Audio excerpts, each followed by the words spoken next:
সাথিয়ায় ক্যাবের সহযোগিতায় ধুলাউড়ি হাটে মোবাইল কোর্ট পরিচালনা করা হয়েছে। আতাইকুলা প্রতিনিধি আবু ইসহাকের তথ্য ও রিপোর্টে বিস্তারিত। সাথে আছে আমি রাজিয়া সুলতান। আপনারা দেখছেন i1 টিভি।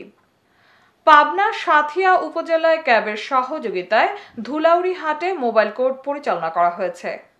আজ শুক্রবার 31 অক্টোবর সকাল 10টার দিকে উপজেলার ধুলাউড়ি হাটের টোল খাজনা অতিরিক্ত আদায়ের অভিযোগে consumer association of Bangladesh cab Santhia শাখার সহযোগিতায় এক্সিকিউটিভ ম্যাজিস্ট্রেট ও সহকারী কমিশনার ভূমি আসিফ রায়হান এই মোবাইল কোর্ট পরিচালনা করেন।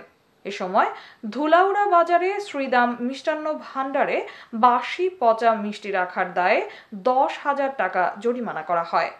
মোবাইল কোর্ট টিম হাটের পেঁয়াজ আড়তে গেলে দেখা যায় 40 কেজির 1 মণ এর পরিবর্তে আড়তদাররা 41 থেকে 42 কেজি পেঁয়াজ কৃষকের কাছ থেকে নিচ্ছে।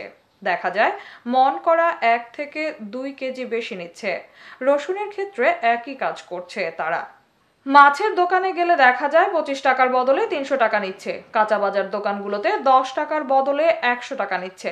প্রতিটি জায়গায় বেশি বেশি করে হাটের টোল আদায় করছে। এ সময় মোবাইল কোর্ট পরিচালনা হতে দেখে সাধারণ কৃষক ও ক্রেতা সাধারণ বেশি নেওয়ার সত্যতা স্বীকার করে অভিযোগ করে তারা। ক্যাব এবং এক্সিকিউটিভ ম্যাজিস্ট্রেট টিম হাটের আড়তদারদের সতর্ক করে এবারের মতো সংশোধনের সুযোগ দেন।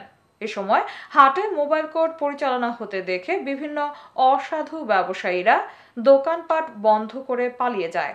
এ সময় উপস্থিত ছিলেন সাথিয়া উপজেলা ক্যাবের সভাপতি জয়নুল আবেদিন রানা, সাধারণ সম্পাদক মেহেদুল ইসলাম সহ আরো অনেকে। এতক্ষণ সঙ্গে থাকার জন্য ধন্যবাদ। i1 টিভি নিয়মিত আপডেট পেতে ভিজিট করুন আমাদের ওয়েবসাইট, ফেসবুক, ইনস্টাগ্রাম ও ইউটিউব চ্যানেলে।